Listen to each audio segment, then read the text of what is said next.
আগের বছরগুলোতে পুজোর সময় উপহার হিসেবেও ইলিশ গেছে বাংলাদেশ থেকে, তবে এবছর সে সম্ভাবনা নেই বললেই চলে। গত মাসে শেখ হাসিনা সরকারের পতনের পর বদলেছে ভারত বাংলাদেশ সীমান্ত ভিত্তিক আমদানি রপ্তানির চিত্র, যার প্রভাব পড়েছে ভারতে ইলিশ রপ্তানির ওপরেও।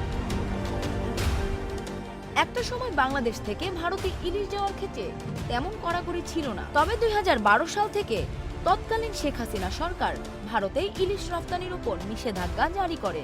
2018 সালে ভারত ও বাংলাদেশের মধ্যে বাণিজ্যিক চুক্তির ফলে ফের ভারতে ইলিশ পাঠাতে সাবেক প্রধানমন্ত্রী শেখ হাসিনা। সেই থেকে প্রতি বছর দুর্গাপূজার আগে সেপ্টেম্বরের মাঝামাঝি সময়ে বাংলাদেশ সরকার 1 মাসের জন্য 5000 মেট্রিক টন ইলিশ রপ্তানির অনুমতি দিত। খাতা কলমে পূজার উপহার হিসেবে তা ধরা হতো।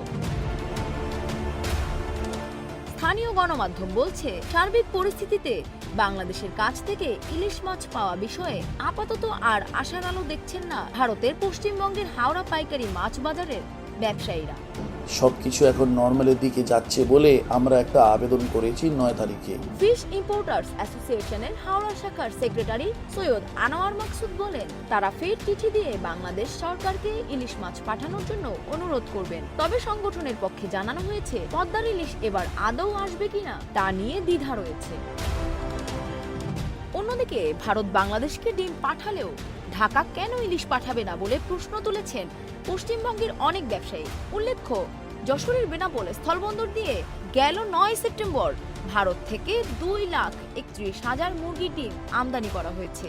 আগামী 2 মাসের মধ্যে বন্দর দিয়ে আরও 47 লাখ ডিম আমদানি করা হবে বলে জানা গেছে। ডেস্ক রিপোর্ট, দেশ রূপান্তর।